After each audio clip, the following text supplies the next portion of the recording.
Channel. So here is a sample question paper of pharmacognosy, that is of first year. Let's see the very first question, that is define the term pharmaceutical aid and classify according to their uses and application. So you have to define what is pharmaceutical aid. That is the substance which are of little or no therapeutic value but are essential used in the manufacturing of various pharmaceutical are known as pharmaceutical aid.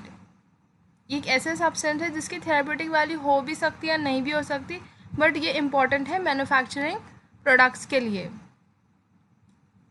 Next you have the classification. So here is the classification, that is the colour, diluent, disintegrating agents है उसमें, emulsifying agent, flavouring agent, lubricants है, ointment base है, solvent and sweetening agent. So here are the different examples of it. Colour जैसा कि caramel है, saffron है, Indigo है. वैसे डाइल्यूएंट भी है, सिनेमन वाटर है, सीसम ऑयल है. तो यहाँ पर उसके एग्जाम्पल है, this you have to write. Next question we have explain the chemical test of nux vomica. तो यहाँ पे आपको नक्स वोमिका का केमिकल टेस्ट लिखना है, उसका कलर कैसा होता और उसके अंदर क्या प्रेजेंट है. That is the chemical test of nux vomica. यहाँ पे 4 केमिकल टेस्ट है, 4 you have to write down. Next is what are astringent. Astringent किसको बोलते हैं, और ब्लैक कटाचू और पेल कटाचू का आपको डिफ्रेंसिएशन करना है उसमें. एस्ट्रिंजिंग मतलब नमनेस आना, सुंद हो जाना.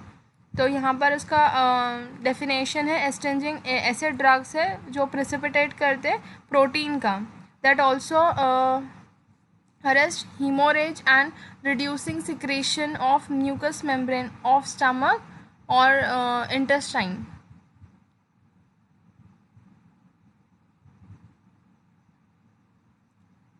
तो यहाँ पर एस्ट्रिंजेंट जो है are use as septic and anti diarrhoeal agents.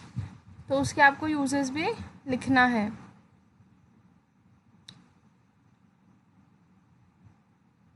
Next that is black catechu और पेल कटाचू का डिफ्रेंसिएशन लिखना है. जैसे कि black catechu is consist of dried aqueous extract of plant acacia catechu belong to the family लिग्यूमेसिया. ये रुबीसिया family से belong करता पेल कटाचू. इसका जो कलर है दैट इज़ लाइट ब्राउन है और इसका जो है सिनेमम ब्राउन है. Black catechu does not contain chlorophyll, लेकिन pale catechu it will contain chlorophyll. Next is with ferric chloride. इसका जो कलर है it will give bluish black. यहाँ पर it will not give any of the test with ferric chloride. Next we have aqueous solution of black catechu gives brown colour. यहाँ पर it given negative test. Black catechu contain 30% of कटाचू tannic acid. यहाँ पर जो है 22% है tannic acid. So these are the differences. यहाँ पे 6 differences है, वेरी इजी. उसका कलर कैसा है, जैसे ईजीएस्ट है, एक लिग्यूमिनेसी फैमिली से है, दूसरा रुबीशियस से है. एक का कलर जो है लाइट ब्राउन है, इसमें क्लोरोफिल प्रेजेंट है, इसमें क्लोरोफिल प्रेजेंट नहीं है. इसमें टैनिक एसिड 30% है, इसमें 22% है. तो this is you have to write the differentiation.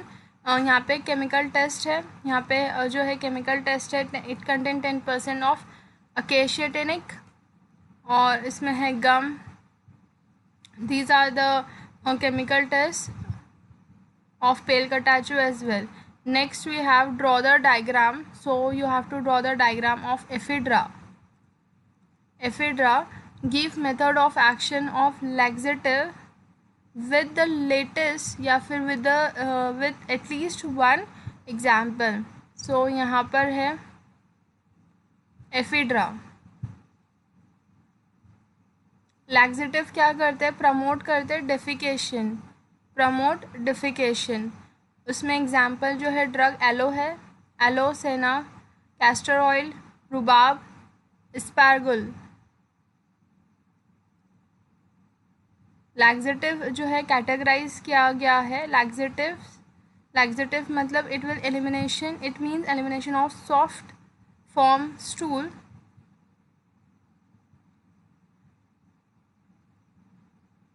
Next we have purgatives. Purgatives का भी यहाँ पे मीनिंग दिया है ड्रास्टिक एंड हाइड्रोगोइस.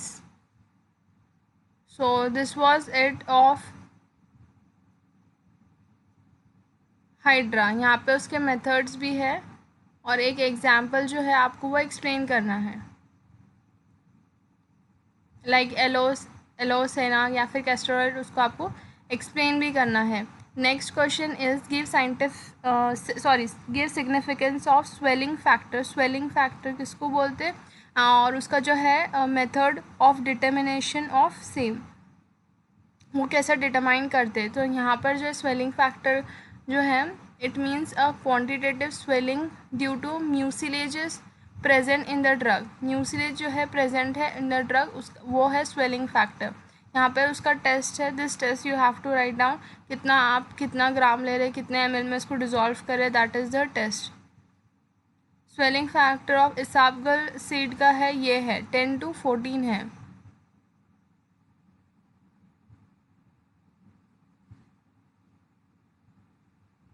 तो इसमें जो है मेथड्स भी आपको डिटरमाइन करना है और उसको थोड़ा एलैबोरेट करके लिखना है.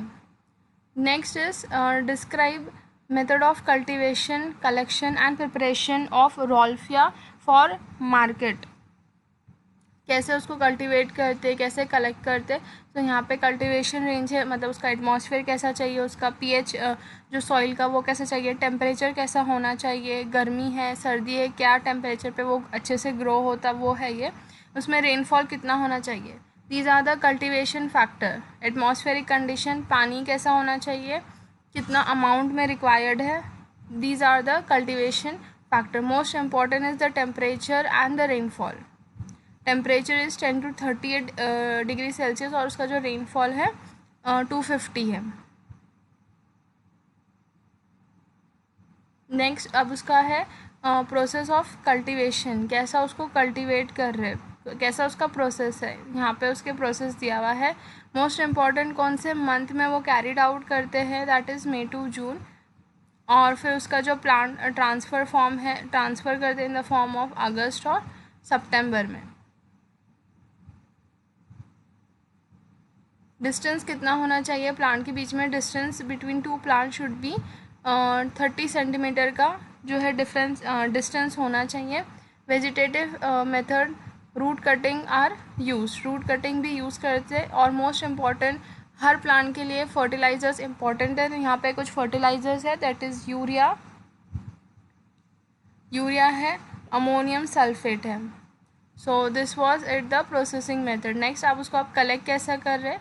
कलेक्शन के लिए क्या रिक्वायर्ड है. When the plant are about, ये जो है अगर प्लांट 3 से 4 साल ओल्ड हो गए तो उसके बाद उसको अपरूट करना पड़ता, उसको उसमें से मिट्टी में से निकालना पड़ता, that is uprooting.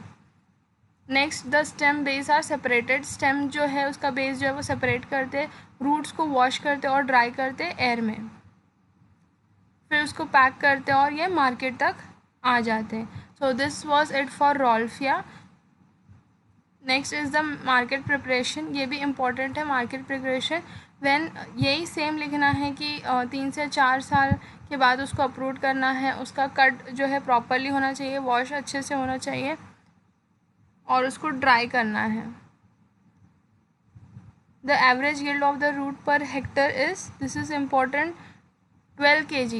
1200 kg. It may vary depending upon the soil, climate conditions and age of the plant. So this was it for Rolfia. This all you have to write. उसका कलेक्शन कल्टिवेशन कैसे prepare कर रहे हो उसको market पर. Next is the state the difference underground modification of stem with the example and uses. So underground modification of stems are type, जिसमें rhizome है, tuber है, बल्ब है, देन कॉम है. मिट्टी के अंदर जो ग्रो होते हैं that is underground modification of stem. मिट्टी के अंडरग्राउंड, सॉइल के अंदर जो ग्रो हो रहे, दैट इज अंडरग्राउंड मॉडिफिकेशन। नीचे ग्रो होना, अंडरग्राउंड में ग्रो होना, दैट इज अंडरग्राउंड मॉडिफिकेशंस। सो यहाँ पर सबसे पहले है राइजोम। यहाँ पे आपको राइजोम के बारे में लिखना है कि वो कैसा ग्रो होता है। यहाँ पे वो हॉरिजॉन्टली ग्रो हो रहा, उसका वो थिकनेस कितना है, कितने नोट्स पे वो ऊपर ग्रो होता, ये सब इम्पॉर्टेंट है। जैसे कि एग्जाम्पल, मोस्ट इम्पॉर्टेंट एग्जाम्पल जो है राइजोम का, that is ginger, dioscorea, turmeric, rhubarb, male fern etcetera. These are the example of rhizome. Please remember rhizome के एग्जाम्पल्स। इसके अगर आपको राइजोम के एग्जाम्पल याद हो गए तो आप इसको एलैबोरेट करके लिख सकते हैं। Then we have tuber. Tuber characteristic, tuber के अंदर ना एक आई जैसा फॉर्म होता, जिसके उसके अलावा उसमें से वो ग्रो होता, दैट इज़ आई, उसको आई बोलते, not the human I, okay.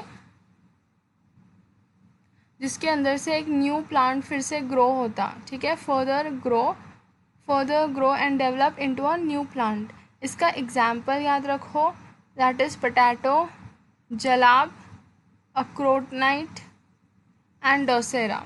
So these are the example of tuber.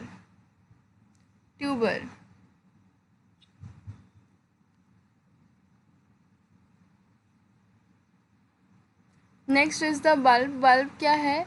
ये स्पेशलाइज अंडरग्राउंड शूट है, जिसके अंदर जो है food material is store in fleshy scale overlap the stem. And the most important example जो है इसमें गार्लिक है, अनियन है, squill and gloriosa. So here are some of the examples of bulb. Next we have comb. That is also an underground modification of the stem. Generally they are shoots या फिर ये vertical grow होते हैं. Remember directions are very important. Rhizome जो है वो horizontally grow होता और comb जो है वो vertical direction में grow होता. And the example जो है इसमें saffron है, saffron and colchium. So these are the examples of the different underground modification. Remember underground modification किसको बोलते हैं? उसमें जो है 4 टाइप्स है, दैट इज राइजोम है, कोम है, बल्ब है और ट्यूबर है। तो ये सबको आपको याद रखना है। Next we have sub aerial modification of stem. उसमें है runner, stolon, offset and suckers. ये सब एरियल है। ये उसमें है रनर्स किसको बोलते हैं? जैसे कि स्ट्रॉबेरी आपने देखे होंगे कैसे ग्रो होते हैं स्ट्रॉबेरीज, तो उसको रनर्स बोलते हैं। Next is the example of stolon. उसमें जो है एग्जांपल इज़ ग्लाइसेरिजा और जैस्मिन है।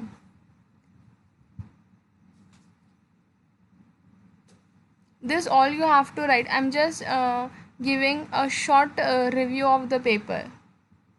ओके। नेक्स्ट क्वेश्चन नंबर 2, जिसमें आपको सिर्फ 10 सॉल्व करना है। Very first question is mention drug give biological sources and chemical constituent for the following agent used in anti dysentery. सो उसमें जो है एग्जाम्पल है एपिकैक है। एपिकैक सिनोनिम क्या है उसका? बायोलॉजिकल सोर्स, वो कहाँ से आता है, उसकी फैमिली क्या है, केमिकल कॉन्स्टिट्यूट आपको याद रखना है उसमें। देन उसमें यूजेस कि हम ये एपिकैक है कैसा यूज़ करें, that is anti dysentery, expectorant भी है वो, तो ये उसके कुछ यूजेस याद रखना है। Next is explain Borntrager test for senna. Senna के लिए आपको एक टेस्ट लिखना है। क्या करते हैं सेना में? बॉईल करना है पाउडर को, उसको डाइल्यूट करना है विद सल्फ्यूरिक एसिड। उसके बाद उसको सेपरेट करना है, फ़िल्टर कर लेना है और उसको ठंडा करना है। उसके बाद आपको एक फ़िल्टर को जो है मिक्स करना है double volume of any of the water insoluble organic solvent. अब वो उसके साथ आपको मिक्स करना है बेंजीन या फिर क्लोरोफॉर्म या फिर कार्बन टेट्राक्लोराइड। उसको आपको अच्छे से शेक करके सेपरेट करना है, 2 लेयर्स जो अलग लेयर हो गए उसको सेपरेट करना है।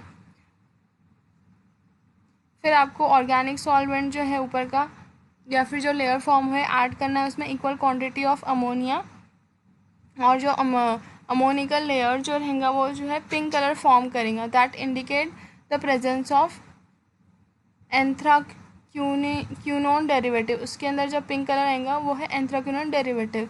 सो ये है बॉन्ट्रेंजर्स टेस्ट। नेक्स्ट जो एक और टेस्ट है उसका सेना के लिए, यहाँ पर लिखा है वही सेम है कुछ हद तक।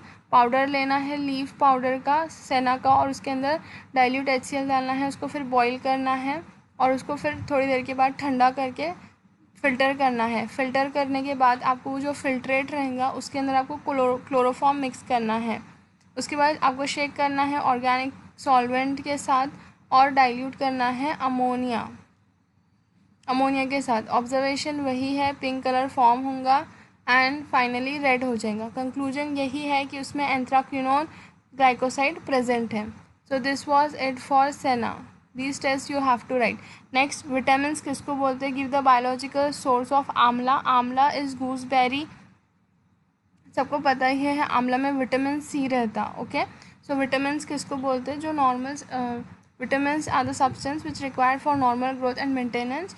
ये जो विटामिन है आपको फ्रूट से मिलेंगे, प्लांट प्रोडक्ट से मिलेंगे, और as well as animal product से भी आपको विटामिन मिलेंगे। So very first is amla, that is emblica, उसको हम गूसबेरी भी बोलते हैं, इंडियन गूसबेरीज। फिर उसका जो है वो बायोलॉजिकल सोर्स लिखना है, फैमिली लिखना है आपको, euphorbia, then you have to write the family euphorbia. उसमें केमिकल कॉन्स्टिट्यूट क्या है, कितना परसेंट है, विटामिन सी आता है उसमें, फैट्स है उसके अंदर 0.5 है, फिलियम भी है, 5% टैनिन है और पेक्टिन है। So this was it for आंवला। उसके यूजेस क्या है? स्कर्वी के लिए यूज़ कर रहे हैं हम, डायूरेटिक है, लैक्सेटिव है वो, और डायरिया के लिए और डिसेंट्री के लिए भी यूज़ करते हैं। Because it has a vitamin C, so it is use for energy boosting as well also. Jaundice, anaemia, asthma. Fruits are also used in the preparation of ink, hair oils and shampoo. Shampoo basically shampoo में भी बहुत ज़्यादा ये use करते हैं। So this was it for आंवला।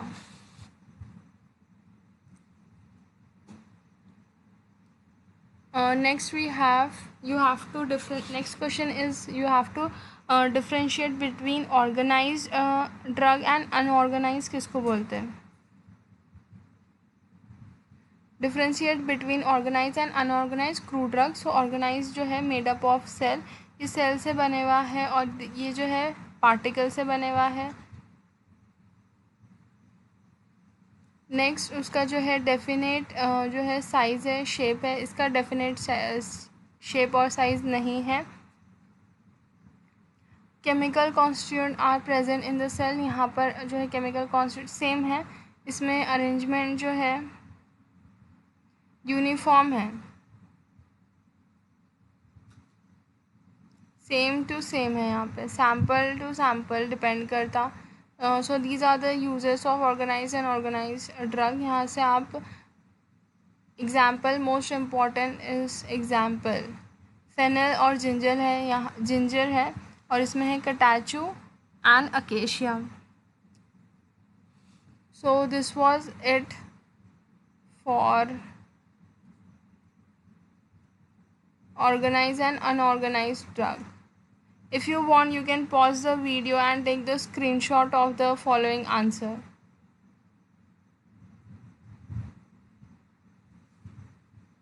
Next we have define and give ideal requirement of surgical dressing. Surgical dressing किसको बोलते हैं? The surgical dressing are the material है converting the wound or injury and to be applied singly और in combination, that is surgical dressing.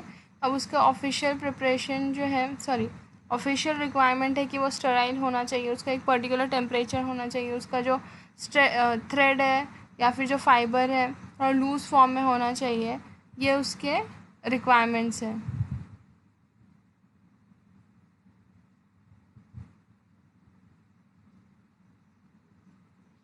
So this was it for surgical dressing. Next question we have, what is adulteration? This is important. What is adulteration? Nowadays adulteration has been grown a lot. तो state different means of adulterating crude drugs. For यहाँ पर है, adulteration means substitution of genuine drug partially or whole by similar looking substance. For example आपने देखे होंगे turmeric, हल्दी basically जो है उसमें कुछ लोग जो है अडल्ट्रेशन ज़्यादा करते हैं, बिकॉज आप सेम कोई कलर येलो कलर का पाउडर लाके हल्दी के साथ मिक्स करते जो कि हल्दी नहीं रहती. इसको बोलते हैं हम अडल्ट्रेशन. मतलब सेम जैसा दिखता उसको एक आप नोन कंपाउंड से जो है मिक्स करते, that is adulteration. For one more example is for red chilli powder. Red chilli powder में बहुत से लोग रेड कलर का पाउडर यूज़ करते, which is not a chilli, just a colour powder. So that is also kind of adulteration. आप कोई एक अच्छे कंपाउंड या ड्रग में कुछ मिक्सअप कर रहे हैं which is not good for health, which is not required, but for profit people do, that is adulteration. जैसे कि दूध में पानी मिक्स कर देना to increase the quantity. Quality is reduce but quantity is increase, that is adulteration. Method है यहाँ पे different types of method. So all you have to write down the methods as well, ये कैसे होते हैं, and it is harmful as well.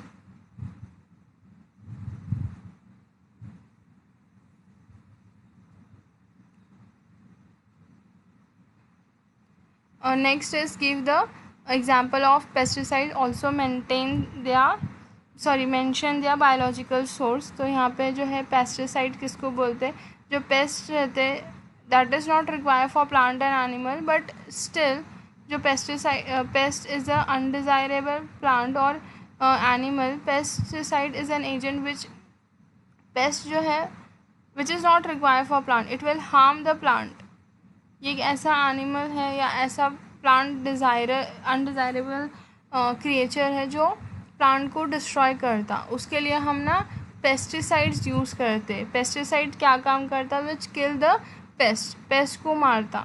ठीक है, that is pesticide. अब यहाँ पे एग्जांपल्स आपके दिए हुए हैं.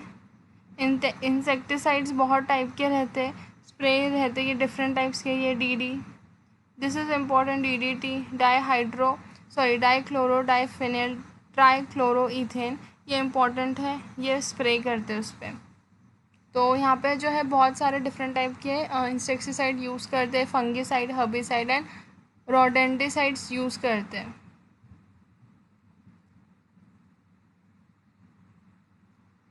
some are natural origin and some are as well synthetic as well. यहाँ पे रोडेंटिसाइड है, that is red squill. Red squill के लिए हम ये यूज़ कर रहे हैं. इंसेक्टिसाइड है यहाँ पर फिर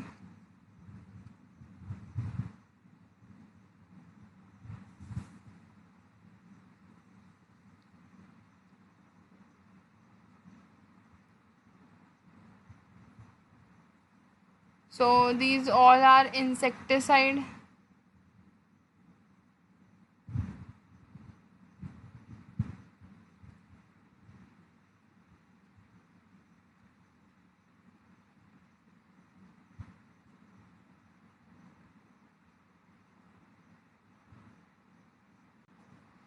So next question is, who was the great Sushruta?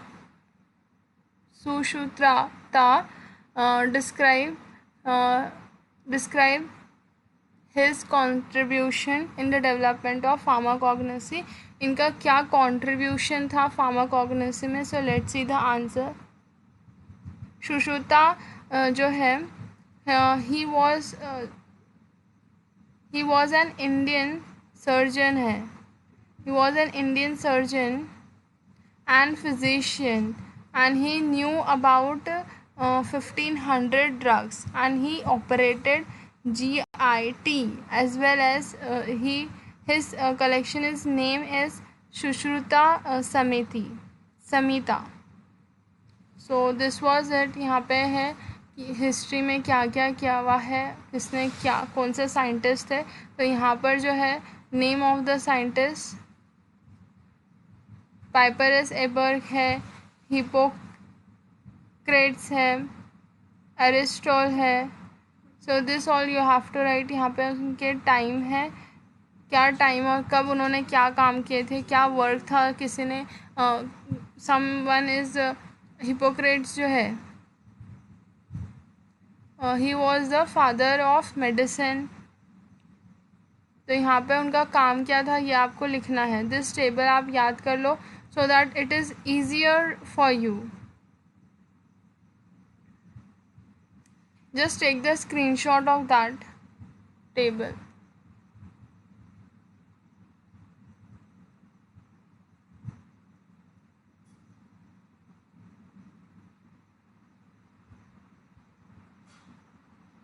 This table is very important because all the scientists are in one table and what work they have done.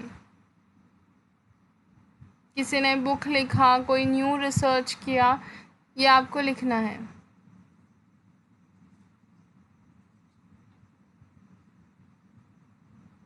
The question is who was great Sushruta. तो आपको लिखना है कि कौन थे वो। तो he was an Indian surgeon थे, उन्होंने इतने ड्रग्स फाइंड आउट किए, उनका ही कॉन्ट्रीब्यूशन आपको लिखना है। History is not much required, describe his contribution. उनका क्या कॉन्ट्रीब्यूशन था कॉग्नेसी से रिलेटेड, ठीक है। उनका क्या कॉन्ट्रीब्यूशन था, उनका ये कॉन्ट्रीब्यूशन था कि उन्होंने 1500 ड्रग्स में और क्या रिसर्च किए, वो उनका कॉन्ट्रीब्यूशन रहेगा। तो वो लिखना है आपको। This history is just for your knowledge, ठीक है। This is not the answer, okay, this is not the answer, but you have to remember. Maybe यहाँ पे जो साइंटिस्ट है, साइंटिस्ट का नेम बदल सकता, ठीक है। क्वेश्चन आपको ये भी आ सकता हु वॉज पाइपरस एगबर्ग, आपको क्वेश्चन कुछ भी आ सकता। तो इसलिए ये आपको ये याद करना है पूरा टेबल। हिपोक्रेट्स कौन थे, ये आपको कुछ भी पूछ सकता क्वेश्चन, इसलिए वो एक टेबल है, ठीक है। Next question is describe life cycle of ergot along with the label diagram. So ergot का लाइफ कैसा है, अर्गॉट क्या है, फंगल ग्रोथ है, वो कुछ नहीं है, वो एक सिर्फ फंगल ग्रोथ है, उसका लाइफ साइकिल आपको लिखना है। ये है उसका life cycle. So this is the life cycle of ergot and this is an important question. If you want, you can take the screenshot of that.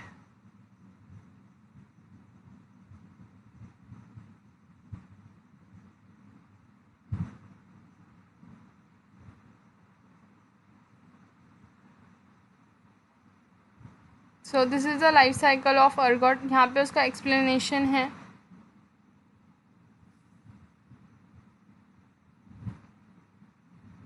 I am just giving you a short review of the paper. I am not discussing the whole paper, okay?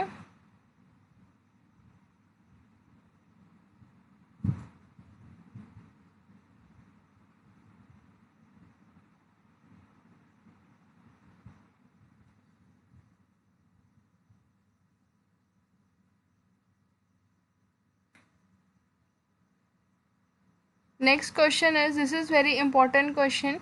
Define the term pharmacognosy. Pharmacognosy किसको बोलते हैं and who coined this term? ये किसने ये term दिया था pharmacognosy?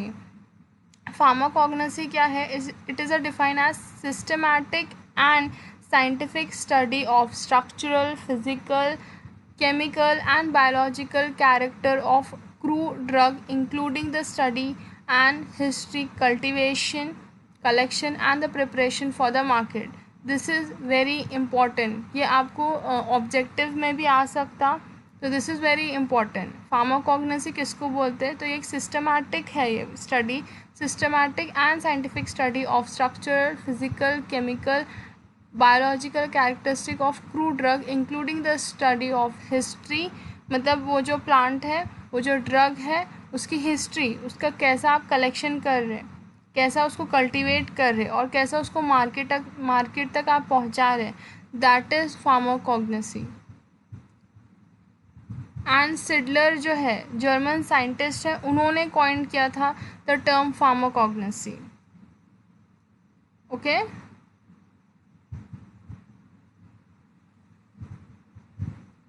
This is important. Seydler जो है उन्होंने टर्म किया था फार्माकोग्नोसी, उन्होंने ये नाम दिया pharmacognosy. Is it clear?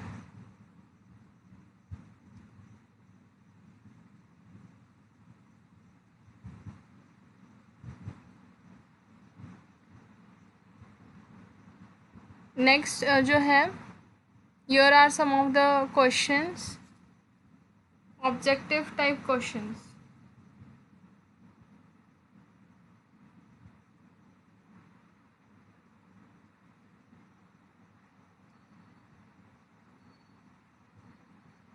So in case of Vasaka and clove, which part of the plant is used as a drug? So उसमें जो है leaves use करते हैं. So here is the question number 3. Answer all the questions. So in case of Vasaka and clove, which part of the plant is used as drug? So उसका answer है leaves. Part of the plant जो है that is leaf.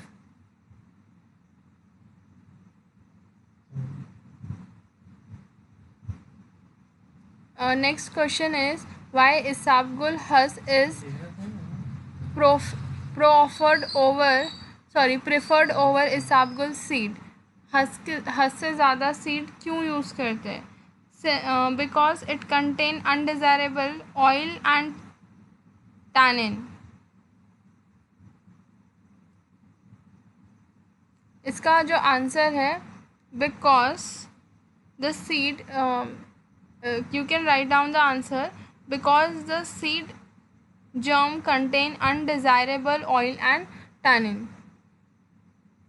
Next question is, mention volatile oil obtained from equal process. So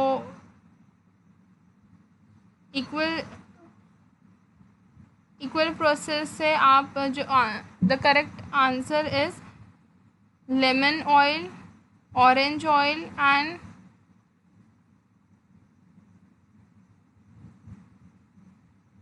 बार्गमोट oil.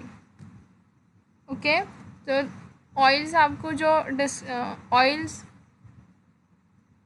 आपको volatile oil लिखना है, ठीक है, that is lemon oil है इसमें, orange oil, this are the correct answer. Next जो है,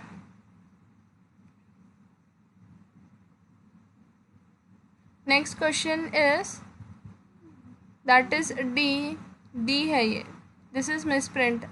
D is mention synonym of ajwain and गुकरू।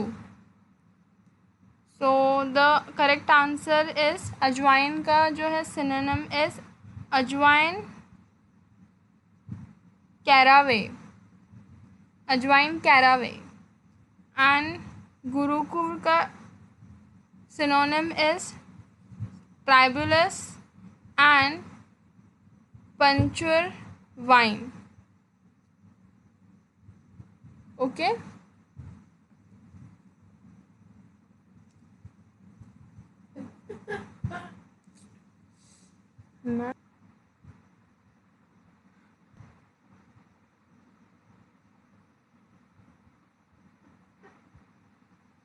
Next question is, write 2 example drug belonging to Liliaceae.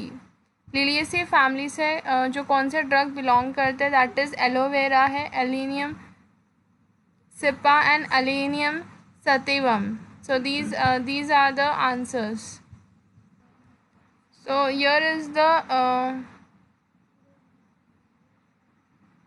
the question. F dash has the cardiotonic property So the answer is cardiac glycoside. Answer is cardiac glycoside.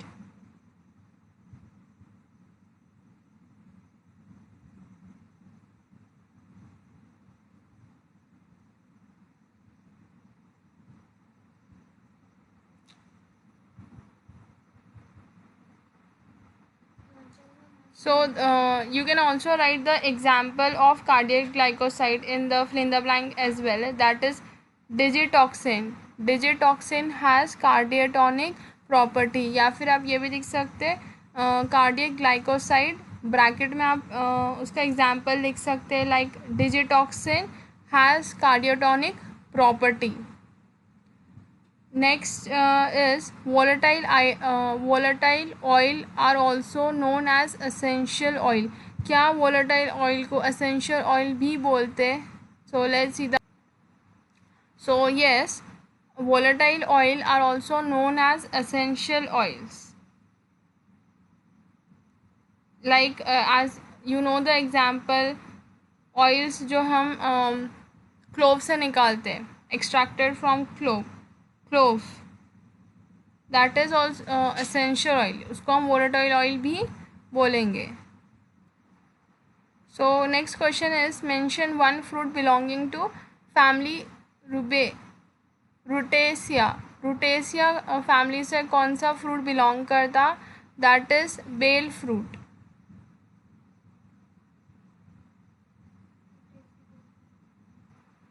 Next question is enlist active constituents of haldi. Active constituent, you have to write active constituent of haldi, that is turmeric. उसमें 3 major active ingredients है.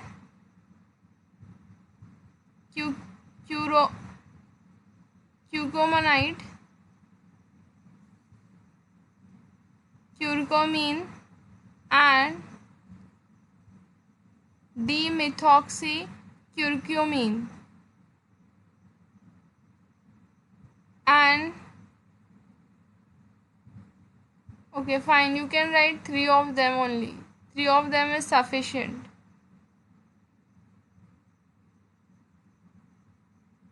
You can write this also, that is bis dimethoxycurcumin.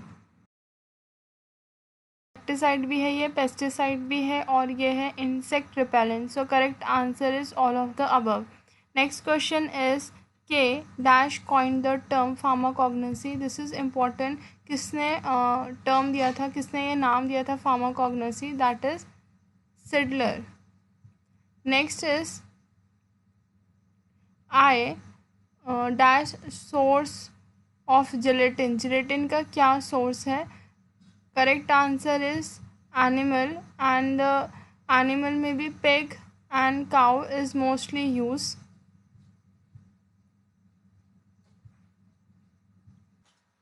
Next question is honey is use as. So honey is use as vehicle demulcent and as well as sweetener. So the correct answer is all of the above.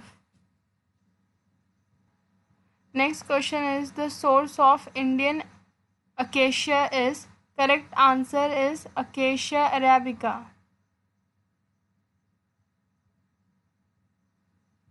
Next question is Nux vomica seed belong to the family. Correct answer is Loganicia, that is second.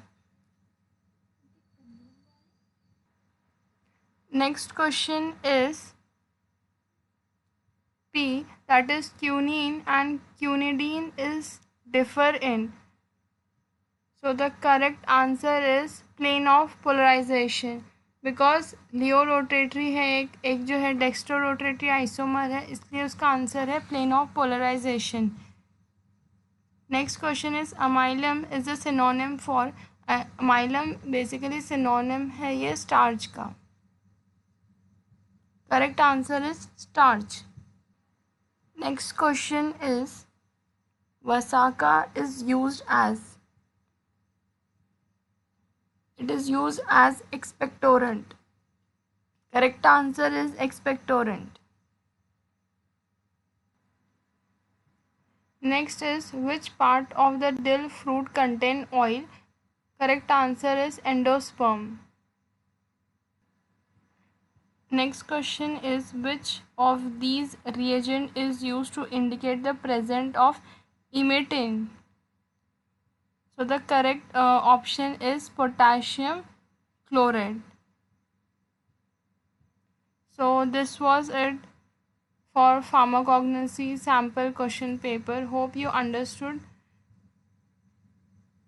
These are the MCQs. If you want, you can take the screenshot. You can pause the video and take the screenshot. And if you like my video, please do subscribe to my channel, and thanks for watching.